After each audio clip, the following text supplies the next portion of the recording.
ஆண்டவரே, இந்த வேளையில காலை வேளையில அப்பா நாங்கள் சகோதரிகளை கூடி உம்முடைய பாத பிள்ளை வரும்படி தகப்பனே உம்மை தரிசிக்க உம்மை புகழ்ந்து பாட போற்ற தகப்பனே வேத வசனத்தை வாசிக்க ஜெபிக்க தகப்பனப்பா உம்முடைய வார்த்தையை கேட்க நீர் எங்களுக்கு ஒரு தருணத்தை கொடுத்திருக்கீங்க. அதற்காக நன்றி செலுத்துகிறோம். இந்த வேளையில அப்பா எங்களை ஒவ்வொருடைய இருதயங்களையும் சிந்தைகளையும் நீர் அப்பா ஒரு விசை அப்பா நீர் ஒருமுகப்படுத்த வேண்டுமாய் ஜெபிக்கிறேன். மனுஷீகத்தை மறைத்து ஆவியானவர் நீங்க வெளிப்படுங்க. அப்பா எங்களுடைய தகப்பனே எல்லாம் எங்களுக்கு விரோதமா எழும்புகிற சாத்தானுடைய சகல தந்திரங்களையும் இயேசுவின் நாமத்தில் நாங்கள் முறியடிக்கிறோம். கர்த்தர் பொறுப்பெடுத்துக் கொள்ளுங்க. அப்போ ஒவ்வொருவருடைய இருதயத்தின் வாஞ்சைகள், விருப்பங்கள், எண்ணங்கள், ஏக்கங்கள் எல்லாவற்றையும் அறிந்த நேசர் நீங்க தகப்பனே.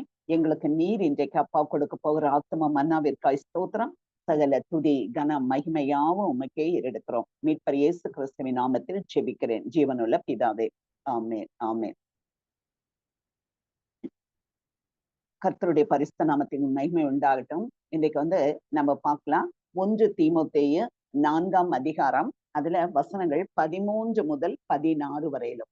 1 தீமோத்தேயு 4ஆம் அதிகாரம் 13ல இருந்து 16 வரையிலும். நான் வருமளவும் வாசிங்க சிஸ்டர், வாசிங்க.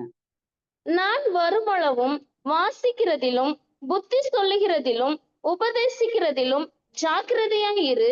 மூப்பராகிய சங்கத்தார் உன்மேல் கைகளை வைத்தபோது தீர்க்க தரிசனத்தினால் உனக்கு அளிக்கப்பட்ட வரத்தை பற்றி அசதியாய் இராதே. நீ தேறுகிறது யாவருக்கும் விளங்கும்படி இவைகளையே சிந்தித்துக் கொண்டு இவைகளிலே நிலைத்திரு. உன்னை குறித்தும் உபதேசத்தை குறித்தும் எச்சரிக்கையாயிரு. இவைகளில் நிலை கொண்டிரு. இப்படி செய்வாயானால் உன்னையும் உன் உபதேசத்தை கேட்பவர்களையும் ரட்சித்துக் கொள்ளுவாய். ஆமென் ஆமென் ஆமென் ஆமென். பாருங்க, இதுல 5 வகையான காரியங்களை ஆண்டவர் நமக்கு ஞாபகப்படுத்துறாரு. என்னன்னா, முதலாவது ஜாக்கிரதையா இரு. வாசிக்கிறதிலும் புத்தி சொல்லுகிறதிலும் உபதேசிக்கிறதிலும் ஜாக்கிரதையாயிரு. 2வது பாருங்க, உனக்கு அளிக்கப்பட்ட வரத்தை பற்றி அசதியாயிராதே. நமக்கு ஒவ்வொருத்தருக்கும் ஒவ்வொரு விதமான வரத்தை ஆண்டவர் கொடுத்திருக்க. இன்னைக்கு பாருங்க, ஆராதனை செய்த சிஸ்டருடைய வாய்ஸ் ரொம்ப அழகா இருந்தது. நான் என்னைக்கும் ஆராதனை லேட்டா தான் வருவேன். இன்னைக்கு இந்த நேரத்துல வந்ததுனால நான் ஆன் பண்ணி நான் கேட்டுட்டு இருந்தேன். நல்ல பாடல்கள், நல்ல ஆராதனை. அப்படியே அந்த ஆராதனையில ஆண்டவருடைய நாமம் மகிமைப்பட்டது. அதற்காக கர்த்தரை ஸ்தோத்தரிக்கிறேன். அப்போ நமக்கு கொடுக்கப்பட்ட அந்த வரம், அதை பற்றி நம்ம என்ன பண்ணணும்னா, அசதியா இராதபடி நம்ம ஜாக்கிரதையா இருக்க வேண்டும். 3வது என்னன்னா, நீ தேறுகிறது யாவருக்கும் விளங்கும்படி இவைகளையே சிந்தித்து கொண்டு இவைகளிலே நிலைத்திரு. கற்றுக்கொண்டு எல்லாவற்றிலும் நம்ம தேறணும். நாளுக்கு நாள் மறுரூபம் ஆயிக்கிட்டே இருக்கணும். அதுதான் ஆண்டவர் விரும்புறாரு. அப்போ அதிலே நிலைத்திரு.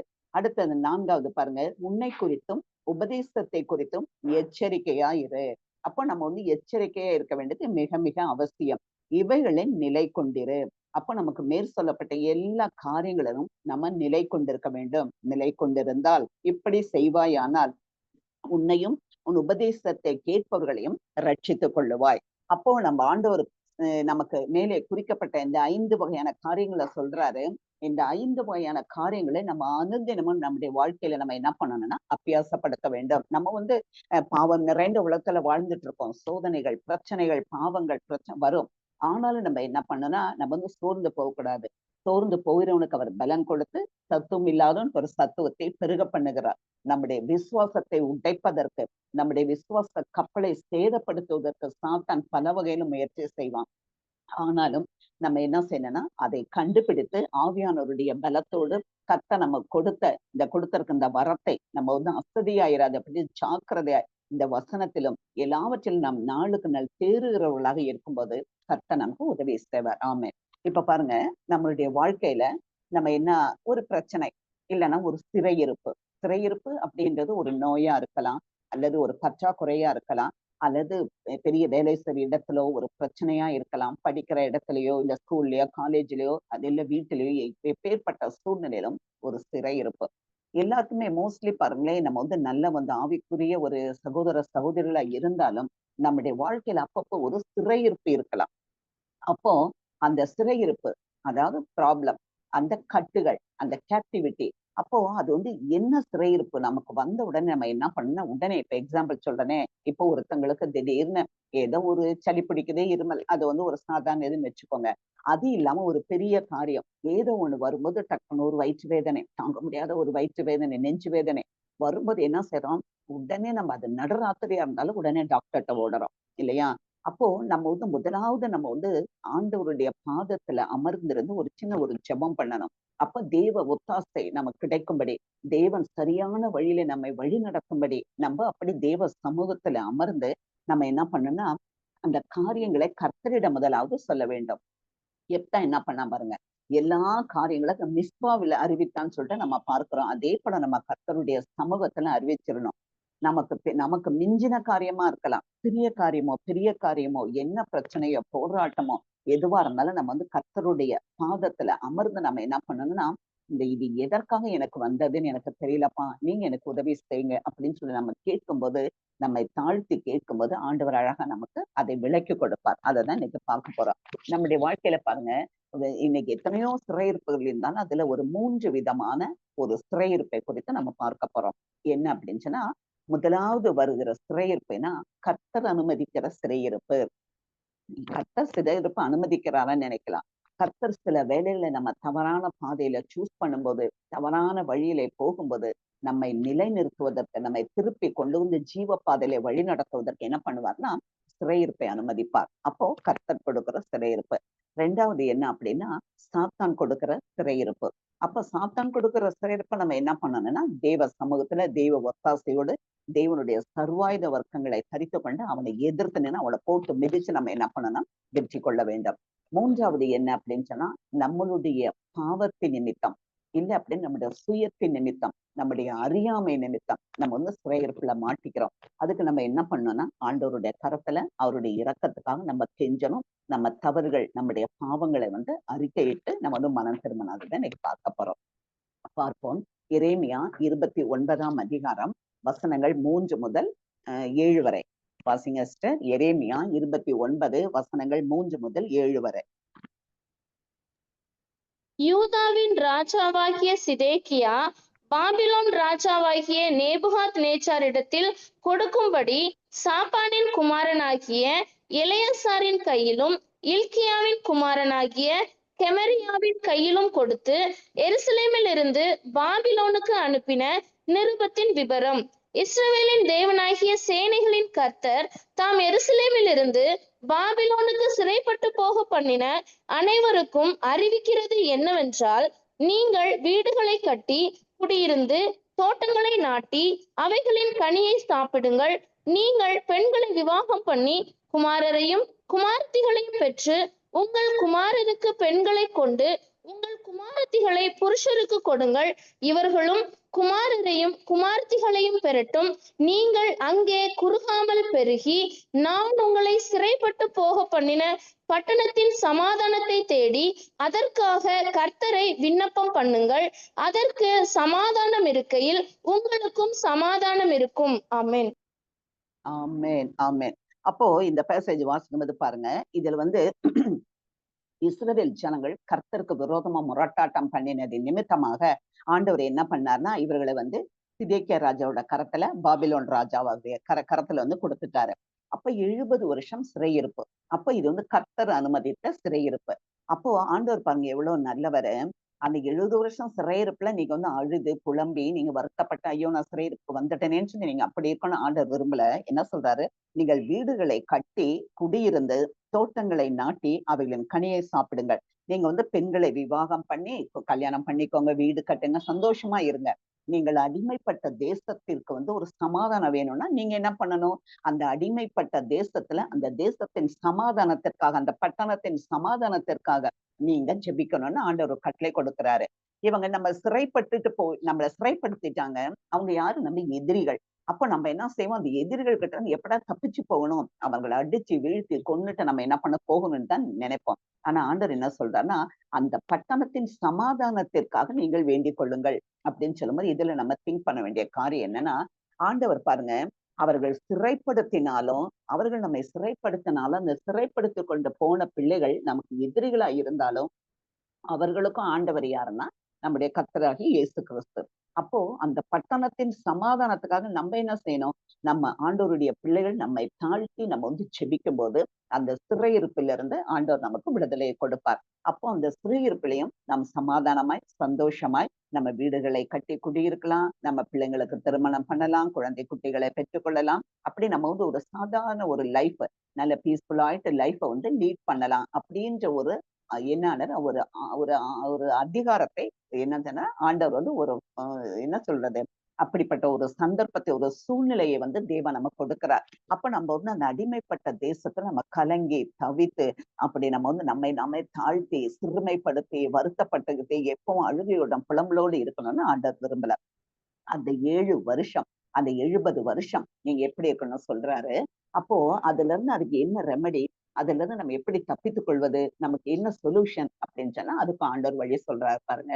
எரேமியா 29ஆம் அதிகாரம், அதுல 10 முதல் 14 வரைக்கும் வாசிப்போம். எரேமியா 29 10-14. பாபிலோனிலே 70 வருஷம் நிறைவேறின பின்பு நான் உங்களை சந்தித்து உங்களை இவ்விடத்துக்கு திரும்பி வர பண்ணும்படிக்கு உங்கள் மேல் என் நல்வார்த்தையை நிறைவேற பண்ணுவேன் என்று கர்த்தர் சொல்லுகிறார். நீங்கள் ஆமென். எதிர்பார்த்திருக்கும் முடிவை உங்களுக்கு கொடுக்கும்படிக்கு நான் உங்கள் பேரில் நினைத்திருக்கிற நினைவுகளை அறிவேன் என்று கர்த்தர் சொல்லுகிறார். அவைகள் தீமைக்கல்ல, சமாதானத்துக்கு ஏதுவான நினைவுகளே. அப்பொழுது நீங்கள் கூடி வந்து என்னை தொழுது கொண்டு என்னை நோக்கி விண்ணப்பம் பண்ணுவீர்கள், நான் உங்களுக்கு செவி கொடுப்பேன். நீங்கள் உங்கள் முழு இருதயத்தோடும் என்னை தேடினீர்களானால் என்னை தேடுகையில் கண்டுபிடிப்பீர்கள், நான் உங்களுக்கு காணப்படுவேன் என்று கர்த்தர் சொல்லுகிறார். நான் உங்கள் சிறையிருப்பை திருப்பி நான் உங்களை துரத்திவிட்ட எல்லா ஜாதிகளிலும் எல்லா இடங்களிலும் இருந்து உங்களை சேர்த்து நான் உங்களை விலக்கி இருந்த ஸ்தலத்துக்கே உங்களை திரும்பி வர பண்ணுவேன் என்று கர்த்தர் சொல்லுகிறார். ஆமென், ஆமென், அல்லேலூயா. அப்போ ஆண்டவர் பாருங்க எப்படி வந்து ஒரு கம்ஃபர்டிங் ஜோன்ல இருந்து ஆண்டவர் பேசுறாரு. நம்ம வந்து அந்த வேதனையின் மத்தியில ஒரு சிறையிருப்புல நம்ம என்னதான் நம்ம வந்து கல்யாணம் பண்ணி வீட்டை கட்டி நான் சந்தோஷமா இருந்தாலும், ஐயோ நம்ம அடிமைகளா இருக்கிறோமே, நம்ம சிறையிருப்புல இருக்கிறோமேன்ற ஒரு வேதனை இருக்கும். ஆனா ஆண்டவர் சொல்றாரு பாருங்க, நான் திரும்பி வர பண்ணுவேன். நான் சொன்ன உங்கள் மேல் என் நல்வார்த்தை நிறைவேற பண்ணுவேன். கர்த்தர் சொன்னதுதாங்க. அவர் வந்து கர்த்தர் வந்து என்ன செய்ய போகிறாரோ அதை தான் சொல்லுவாரு. என்ன சொல்றாரோ அதை செய்து முடிப்பார் நம்முடைய கர்த்தர். அப்ப அவர் வந்து வாக்கு மாறாதவர்னு சொல்லிட்டு நம்ம பார்க்கிறோம். அதிலே 11 பாருங்க, நீங்கள் எதிர்பார்த்திருக்க முடிவை உங்களுக்கு கொடுக்கும்படிக்கு என்ன முடிவு? சிறையிருப்புல இருந்தா நம்ம எப்ப விடுதலை ஆவோம்? அதுதான் நம்ம எதிர்பார்க்கிற முடிவு. அதை கொடுக்கும்படிக்கு, அது மாத்திரம் இல்ல, அவைகள் தீமைக்கல்ல சமாதானத்துக்கு ஏதுவான நினைவுலன்னு சொல்லிட்டு நம்மள என்ன பண்றாருன்னா ஆறுதல் படுத்துகிற தேவனாய் இருக்கிறார். நம்ம பாவம் செஞ்சது நிமித்தமாக இஸ்ரவேல் ஜனங்களை என்ன பண்ணிட்டாரு? சிறையிருப்புக்கு அனுப்பிச்சிட்டாரு.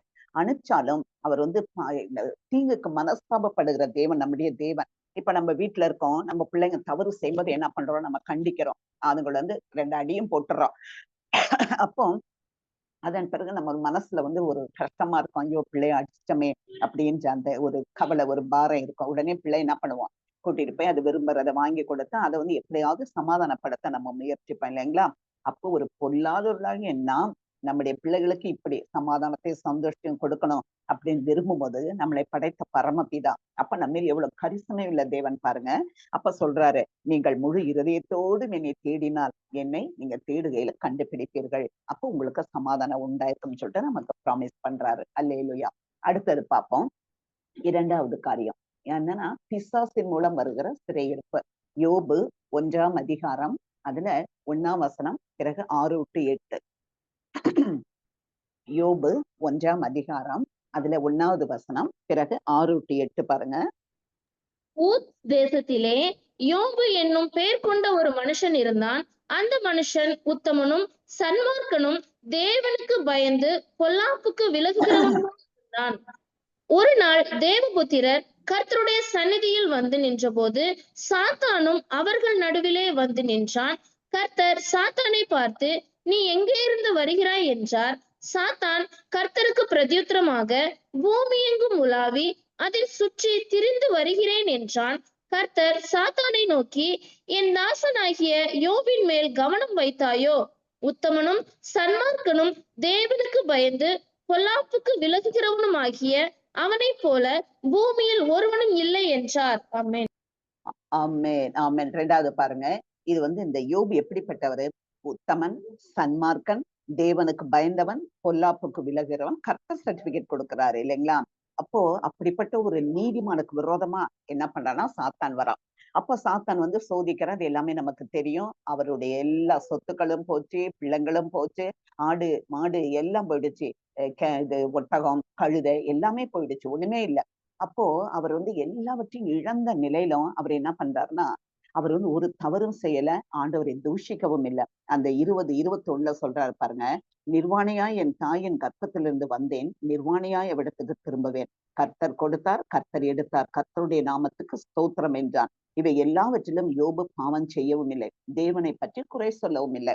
அப்போ யோபுக்கு வந்து தெரியுது. ஏன்னா அவருடைய மனசாட்சி அவரை பாதிக்கல. அவர் வந்து ஒரு நீதிமான், குற்றம் இல்லாதவர் அப்படின்ற ஒரு தீர்மானம், அந்த ஒரு என்ன சொல்றது ஒரு மென்டாலிட்டி அவருக்கு இருக்கு. நான் வந்து ஆண்டவருக்கு விரோதமா எந்த பாவமும் செய்யல அப்படின்னு சொல்லிட்டு. ஆனாலும் தேவன் இதை அனுமதித்திருக்கிறாருன்னா, கர்த்தர் கொடுத்தார், கர்த்தர் எடுத்தார் அப்படின்னு சொல்றதுல உறுதியாக இருக்கிறார். ஒய்ஃப் வந்து சொல்றா, இன்னுமா நீங்க உத்தமத்துல நிக்கிறீங்க, தேவனை தூஷித்து ஜீவனை விடுங்க, போதும் நீங்க பட்ட கஷ்டம்தான் சொல்லிட்டு ஒய்ஃப் வந்து சொல்லும்போது அவர் சொல்றாரு, நீ பைத்தியக்காரி பேசுகிறத போல பேசுறியே அப்படின்னு. அந்த வசனம் பாருங்க, 10வது வசனம். அதற்கு அவன், நீ பைத்தியக்காரி பேசுகிறது போல பேசுகிறாய். தேவன் கையிலே நன்மை பெற்ற நாம் தீமையும் பெற வேண்டாமோ என்றார். இவைகள் எல்லாவற்றிலும் யோபு தன் உதடுகளினால் பாவம் செய்யவில்லை. அப்போ இத்தனை கஷ்டம் வந்துருச்சு. ஒரு மனுஷனுக்கு சகிக்கக்கூடிய பாடுகள் தான் நமக்கு சகிக்க முடியும். நம்ம திராணிக்கு மேல வந்து சோதிக்கிறவர் அல்ல நம்முடைய கர்த்தர். ஆனாலும் நம்ம என்ன பண்ணுவோம், ஐயோ எனக்கா யோபுவை போல கஷ்டம் வந்துருச்சு, யோபுவை விட நான் அதிகம் பாடுபட்டேன்னு நிறைய பேர் சொல்ல நான் கேட்டிருக்கேன். அப்ப யாருமே யோபுவை போல வந்து பாடுபட்டதாக எனக்கு தெரியல. அப்போ இந்த யோபு அத்தனை பாடலின் மத்தியில அவர் வந்து ஆண்டவருடைய நாமத்தை தூஷிக்கவில்லை. ஆண்டவரை உறுதியை பற்றி கொண்டார். கர்த்தர் என்ன பண்ணான்னா அவருடைய விசுவாசத்தை கனப்படுத்தினான்னு சொல்லி பார்க்கிறோம். அப்போ இதுல பாருங்க, யோபு 1ஆம் அதிகாரம் அதை 20, 21, 22 நம்ம படிச்சிட்டோம். அடுத்து 42, 10 வாசிங்க. யோபு 42, 10.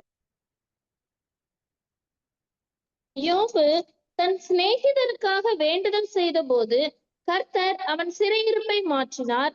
யோபுக்கு முன் இருந்த எல்லாவற்றை பார்க்கிலும் 2 தனையாய் கர்த்தர் அவனுக்கு தந்தருளினார். ஆமென். ஆமென், ஆமென், அல்லேலூயா. இப்போ இந்த இதுலதான் நம்ம நல்லா திங்க் பண்ண வேண்டிய விஷயம் பாருங்க. இப்போ வந்து யோபுக்கு பாடுகள், பிள்ளைங்க போயிருச்சு, சொத்து போயிருச்சு, சுகம் போயிருச்சு, ஆடு மாடு எல்லா ப்ராப்பர்ட்டியும் போயிடுச்சு. இப்ப வந்து அவர் வந்து ஒன்றும் இல்லாம என்ன பண்றாரு, தன் வஸ்திரத்தை கிழித்து கொண்டு புழுதின் மேல சாம்பலையும் மண்ணையும் மேல போட்டுக்கிட்டு அந்த ஒரு சிரட்டை எடுத்து சுமந்துட்டு உட்கார்ந்துட்டு இருக்காரு. அப்போ அவரு உடம்பெல்லாம் புண்ணு வந்துருச்சு. அப்ப இப்பேற்பட்ட நிலைமையில நம்மளா இருந்தா கொஞ்சம் நினைச்சு பாருங்க, நம்ம என்ன செய்வோம்? நமக்காக யாரும் ஜெபிக்க மாட்டாங்களா?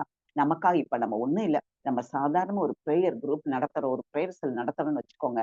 அப்போ நம்ம ஜெபிக்கலாம்னு சொல்லும்போது உடனே சிஸ்டர் எனக்கு இந்த காரியத்தை ஜெபிங்க, அந்த காரியத்தை ஜெபிங்க, எல்லாருமே பிரேயர் பாயிண்ட்ஸ் சொல்லுவாங்க. நல்லதுதான். ஒருவரை நம்ம ஜெபத்துல தாங்கணும். அப்போ இந்த சூழ்நிலையில பாருங்க, இப்ப யோபுவுக்காக வந்து மற்றவர்கள் ஜெபிக்க வேண்டியது மிக மிக அவசியமா இருந்தாலும் கர்த்தர் என்ன விரும்புகிறாருன்னா, யோபு அவருடைய சிநேகிதருக்காக ஜெபம் செய்ய வேண்டும்னு கர்த்தர் விரும்புகிறார். அப்போ தேவனுடைய ஒரு செயலை பார்க்கும்போது நமக்கு ஆச்சரியமா இருக்கும். அப்ப யோபுக்கு 4 பேர் ஜெபிக்க வேண்டிய சூழ்நிலையில அவர் இருக்காரு. இருந்தாலும் ஆண்டவர் சொல்றாரு, நீ வந்து உன்னுடைய சிநேகிதருக்காக ஜெபி. ஏன்னா யோபுவை போல அவர்கள் நிதானமாய் பேசவில்லை. அப்போ அந்த சிநேகிதருக்காக ஜெபிக்கும் போது உன்னுடைய சிறையிருப்பு மாறும். இவ்வளவுதான். இப்போ நமக்கு துன்பை விளைவிக்கிறவர்கள், நம்மை வந்து அவதூறாய் பேசுகிறவர்கள், நம்மை வந்து குறைவாய் மதிப்பிடுகிறவர்கள், நமக்கு நமக்கு விரோதமாய் நம்மை குற்றப்படுத்துகிறவர்கள், இப்படி எத்தனையோ இருக்கட்டும். அப்போ நம்ம என்ன பண்ணுவோம்னா அவர்களை வந்து பழி வாங்கணும். இல்லைன்னா அவங்களுக்கு விரோதமா அவங்களுக்காக நம்மளால ஜெபிக்க முடியாது. அப்படிப்பட்ட ஒரு மென்டாலிட்டி வரும். ஆனாலும் ஆண்டவர் அதை எதிர்பார்க்கல. உன் சத்துருவை சிநேகின்னு சொல்றாரு. உனக்கு வந்து துன்பப்படுத்துகிறவர்களுக்காக, உன்னை சபிக்கிறவர்களுக்காக நீ என்ன செய்யணும்? ஜெபிக்க வேண்டும் என்று சொல்றாரு. அப்போ ஆண்டவர் வந்து இதையேதான் யோபுகிட்டையும் எதிர்பார்த்தாரு. அப்ப யோபு அவருடைய சிநேகிதருக்காக ஜெபித்த போது அவருடைய சிறையிருப்பு மாறியதுன்னு சொல்லி பார்க்கிறோம். அப்போ அவர் வந்து கர்த்தர் 12ஆம் வசனம் பாருங்க. கர்த்தர் யோபின் முன்னிலையை பார்க்கிலும் அவன் பின்னிலைமையை ஆசீர்வதித்தார். அப்போ முன்னாடி அவருக்கு எவ்வளவு இருந்துச்சு? எல்லாம் இப்ப டபுள் ப்ரமோஷன் கிடைச்சிருச்சு. எல்லாம் டபுள் டபுளான ஆசீர்வாதம். பின்னிலைமை ஆசீர்வதித்தார். 14,000 ஆடுகளும் 6,000 ஒட்டகங்களும் 1000 ஏர்களும் 1000 கழுதைகளும் அவனுக்கு உண்டாயின. 7 குமாரரும் 3 குமாரத்திகளும் அவனுக்கு பிறந்தார்கள் சொல்லி பார்க்கிறோம். 16வது வசனம். இதற்கு பின்பு யோபு 140 வருஷம் உயிரோடு இருந்து 4 தலைமுறையாக தன் பிள்ளைகளையும் தன் பிள்ளைகளுடைய பிள்ளைகளையும் கண்டான். யோபு நெடுநாள் இருந்த பூரண வயதுள்ளவனாய் மரித்தான். அல்லேலூயா. அப்ப பாருங்க, ஆண்டவர் வந்து சில பாடுகள், சில உபத்திரவங்களை நம்முடைய வாழ்க்கை அனுமதிப்பாரு. அனுமதிக்கும் போது நம்ம முறுமுறுத்துக்கிட்டு, நான் என்ன பண்ணேன், நான் நல்லா தானே பைபிள் வாசிக்கிறேன், நான் ஆண்டவர் காணிக்க கொடுக்குறேன், ஜெபம் பண்றேன், உபவாசம் பண்றேன், ஏன் எனக்கு இந்த பாடுகள் சொல்லிட்டு நம்ம முரட்டாட்டம் பண்ணாதபடி நம்மை தாழ்த்தி ஆண்டவருடைய சமூகத்துல இருந்து யோபுவை போல தாழ்த்தி நம்மை காத்திருக்கும் போது ஆண்டவர் என்ன விரும்புகிறாரோ அவருடைய கட்டளைகள், அவருடைய நியாயங்கள், அவருடைய நீதி நியாயங்களை எல்லாம் நம்ம கை கொள்ளும் போது நம்மளுடைய சிறையிருப்பை மாற்றக்கூடிய தேவன் நம்முடைய தேவன். நம்மளை படுத்தட்டும், நம்மை அவதூறாய் பேசட்டும், நம்மை குற்றப்படுத்தட்டும், எதுவா இருந்தாலும் அவர்களே நம்ம மன்னித்து அவர்களுக்காக நம்ம ஜெபித்து நம்ம இப்படியாக ஆண்டவருடைய பிரமாணத்தை நிறைவேற்றும் போது தேவன் நம்மையும் ஆசீர்வதிப்பார். யோபுவை ஆசீர்வதித்த தேவன் வாக்கு மாறாதவர். அவர் வந்து யாருக்கும் பட்சபாதம் பார்க்கிற தேவன் அல்ல. அப்ப நம்முடைய சிறையிருப்பையை மாற்றி நம்மை ஆசீர்வதிப்பார் என்பது உறுதி. ஆமென். அடுத்தது பாருங்க, இப்போ எபேசியர் 6ஆம் அதிகாரம் 11, 18 வாசிங்க. எபேசியர் 6ஆம் அதிகாரம், அதுல 11 முதல் 18 வரையிலும். பக்கம் 269. 11 இருந்துங்களா? 18. ஆமா சிஸ்டர். எபேசியர் 6, 11 to 18. நீங்கள் பிசாசின் தந்திரங்களோடு எதிர்த்து நிற்க திராணியுள்ளவர்கள் ஆகும்படி தேவனுடைய சர்வாயுத வர்க்கத்தையும் தரித்து கொள்ளுங்கள்.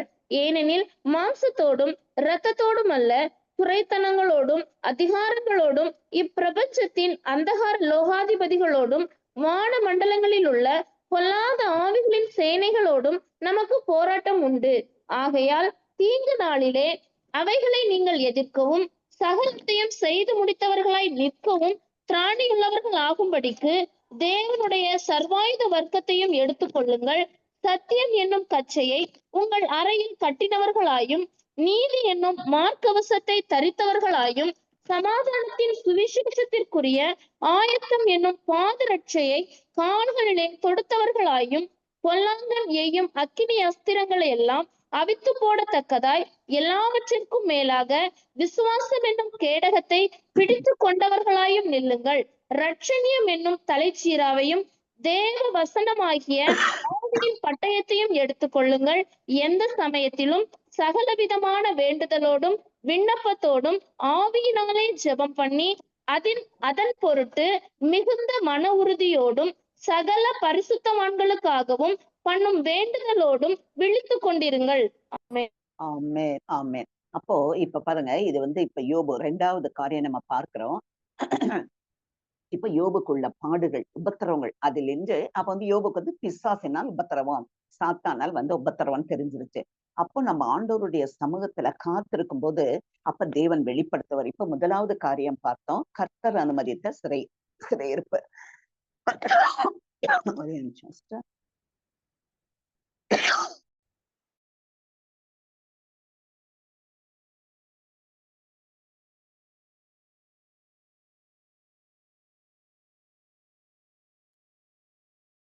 அப்போ கர்த்தர் பாருங்க, கர்த்தர் அனுமதித்த சிறையிருப்பு அது 70 வருஷம். அப்ப அந்த 70 வருஷம் நமக்கு ஒரு சிறையிருப்பை கர்த்தர் அனுமதிக்கும் போது நம்ம என்னதான் தலைகீழா நின்னாலும் அந்த 70 வருஷம் முடியாம நமக்கு விடுதலை கிடைக்காது. சரிங்களா? அப்போ இதுதான் வந்து ஆண்டவருடைய வழி நடத்துதல். அதை நம்ம புரிஞ்சுக்கணும். இப்ப இஸ்ரவேல் மக்கள் பாருங்க, 430 வருஷம் அடிமையில இருந்ததை நம்ம பார்க்கிறோம். அந்த 430 வருஷம் கானான் தேசத்துக்கு திரும்பி வரதுக்கு முன்னாடி எகிப்து தேசத்துல 430 வருஷம் அடிமையிலா இருந்தாங்க. அந்த 430 வருஷம் முடிந்த மறு வினாடியே அந்த எகிப்தை விட்டு அணியணியாய் புறப்பட்டார்கள் நம்ம பார்க்கிறோம் இல்லைங்களா? அப்ப அதே மாதிரிதான் ஆண்டவர் ஒரு காரியம் தீர்மானம் பண்ணுனா அது தீர்மானம் பண்ணுனதா. ஏன் அப்படின்னா அவர் வந்து மரமாற மனுபுத்திரன் அல்ல, பொய் சொல்ல மனிதனும் அல்லன்னு சொல்லிட்டு நம்ம சாமுவேல் புத்தகத்துல வாசிக்கிறோம். அப்போ கர்த்தருடைய சிறையிருப்பு இத்தனை வருஷம், உனக்கு பாடுகள் இத்தனை வருஷம், நீ அதை கடந்து போகணும்னா நம்ம என்ன பண்ணணும்? பொறுமையோடு காத்திருக்க வேண்டியது அவசியம். இப்ப 2வது காரியம், யோபு பாருங்க, பிசாசினால் பாதிக்கப்படுறான். அப்போ இது வந்து பிசாசினால் வந்த சிறையிருப்பு. அப்ப இந்த சிறையிருப்புக்கு நமக்கு இப்ப அது நம்ம ஜெபத்துல ஆண்டவருடைய பாதத்துல காத்திருக்கும் போது நமக்கு ஆண்டவரை உணர்த்துவார். அப்ப அதை தெரிஞ்சுக்கிட்டனா என்ன பண்ணும்? தேவனுடைய சர்வாயுத வர்க்கத்தை தரித்து கொண்டு தேவனுக்கு கீழ்ப்படிந்து பிசாசுக்கு என்ன பண்ணும்? எதிர்த்து நிற்க வேண்டும். அவனை என்ன பண்ணணும், நம்ம வார்த்தையினால் வசனத்தினால் அவனை அடிச்சு நொறுக்கி காலில் கீழப்பட்டு மிதிக்கணும். அப்போ ஓடி போயிடுவான் நம்மை விட்டு. இதுதான் நம்ம செய்ய வேண்டிய காரியம். அடுத்தது 3வது ஒரு சிறையிருப்பு பார்க்கலாம். யாக்கோபு 1ஆம் அதிகாரம், அதுல 13 முதல் 15 வரையிலும் பாருங்க. யாக்கோபு 1:13 to 15. சோதிக்கப்படுகிற எவனும் நான் தேவனால் சோதிக்கப்படுகிறேன் என்று சொல்லாதிருப்பானாக. தேவன் பொல்லாங்கினால் சோதிக்கப்படுகிறவர் அல்ல, ஒருவனையும் அவர் சோதிக்கிறவரும் அல்ல. அவன் தன் சுய இச்சையினாலே இழுக்கப்பட்டு சிக்குண்டு சோதிக்கப்படுகிறான். பின்பு இச்சையானது கற்பந்தரித்து பாவத்தை பிறப்பிக்கும், பாவம் பூரணமாகும் போது மரணத்தை பிறப்பிக்கும். ஆமென். அப்போ அடுத்தது இது 3வது ஒரு சிறையிருப்பு அப்படின்போது நம்மளுடைய அறியாமை, நம்மளுடைய பாவம், நம்முடைய முரட்டாட்டம், நம்மளுடைய கீழ்ப்படியாமை, இது நிமித்த வருகிற சிறையிருப்பு. இது வந்து நம்ம தான் காரணம். ஆண்டவர் இது காரணம் இல்ல, பிசாசும் காரணம் இல்ல. நம்ம வாழ்க்கையில வர பிரச்சனை எல்லாத்துக்கும் பிசாசு நம்ம சொல்லிட்டு இருக்க கூடாது. ஆண்டவருடைய சன்னிதானத்தில் அமர்ந்து நம்ம வந்து ஆண்டவரிடத்துல நம்ம செபித்து வசனத்தை வாசிக்கும் போது கர்த்தர் அழகா நமக்கு வெளிப்படுத்துவாரு. சொப்பனங்கள் மூலம், இல்லைன்னா வசனங்கள் மூலம், சூழ்நிலைகள் மூலம் நமக்கு அழகா வெளிப்படுத்துவாரு. இப்ப இது 3வது பிரச்சனை, நம்மளுடைய குற்றம், நம்மளுடைய பலவீனம், நம்மளுடைய பாவம். அப்ப நம்ம என்ன செய்யணும் அப்படின்னா, ஆண்டவருடைய இரக்கத்திற்காக நம்ம கெஞ்ச வேண்டும். அவருடைய வழி நடத்துவதற்காக நம்ம என்ன பண்ணணும், நம்மை தாழ்த்தி அவருடைய சன்னிதானத்தில் காத்திருந்தா நமக்கு விடுதலை கிடைக்கும். இதுலயே பாருங்க 19, அதே யாக்கோபு 1ஆம் அதிகாரம் 19 to 22 வரைக்கும் வாசிங்க சிஸ்டர். ஆகையால் என் பிரியமான சகோதரரே, யாவரும் கேட்கிறதற்கு தீவிரமாயும் பேசுகிறதற்கு பொறுமையாயும் கோபிக்கிறதற்கு தாமதமாயும் இருக்க கடவர்கள். மனுஷருடைய கோபம் தேவனுடைய நீதியை நடப்பிக்க மாட்டாதே. ஆகையால் நீங்கள் எல்லாவித அழுக்கையும் கொடிய துர்க்குணத்தையும் ஒழித்துவிட்டு உங்கள் உள்ளத்தில் நாட்டப்பட்டதாயும் உங்கள் ஆத்துமாக்களை ரட்சிக்க வல்லமை உள்ளதாயும் இருக்கிற வசனத்தை சாந்தமாய் ஏற்றுக்கொள்ளுங்கள். அல்லாமலும் நீங்கள் உங்களை வஞ்சியாதபடிக்கு திருவசனத்தை கேட்கிறவர்களாய் மாத்திரமல்ல, அதின்படி செய்கிறவர்களாயும் இருங்கள். ஆமென். அல்லேலூயா. திருவசனத்தை கேட்கிறவர்களாய் மாத்திரமல்ல, அதன்படி செய்கிறவர்களாயும் இருங்கள். அந்த 20 பாருங்க, மனுஷருடைய கோபம் தேவனுடைய நீதியை நடப்பிக்க மாட்டாது. 19 என்ன சொல்றது, கேட்கிறதற்கு தீவிரமாயும் பேசுகிறதற்கு பொறுமையாயும் கோபிக்கிறதற்கு தாமதமாயும் இருக்க கடவர்கள். இதை நம்ம அனுசரிச்சா போதும், நம்மளுடைய வாழ்க்கையில பிரச்சனை வராதபடி நம்ம காத்து கொள்ள முடியும். அப்போ நம்மளுடைய பாவங்கள், நம்மளுடைய சாபங்கள், நம்முடைய கஷ்டங்களை நம்ம என்ன பண்ண, ஆண்டவருடைய இரக்கத்திற்காக நம்ம கெஞ்ச வேண்டும். அதுதான் நம்முடைய நாவை அடக்க வேண்டும், கோபத்தை அடக்க வேண்டும். ஏன்னா மாம்சத்திற்கு விரோதமாய் மாம்சம் என்ன பண்ண, மாம்சமும் ஆவியும் ஒன்றுக்கு விரோதமா எப்பொழுதும் போர் செய்வது நமக்கு தெரியும். அப்ப அந்த மாம்சத்தின் கிரியைகளை நம்ம என்ன பண்ண, ஆண்டவருடைய பலத்தால், பரிசுத்தாவின் அபிஷேகத்தால் நம்ம இதை மேற்கொள்ள வேண்டும். சரிங்களா? இதுக்கு ஒரு எக்ஸாம்பிள் பார்ப்போம். 2 சாமுவேல் 24ஆம் அதிகாரம், அதுல 1வது வசனம், பிறகு 11 to 14. 2 சாமுவேல் 24, அதுல 1ஆம் வசனம், பிறகு 11 to 14 வரையிலும் வாசிப்போம். கர்த்தருடைய கோபம் திரும்ப இஸ்ரவேலின் மேல் மூண்டது.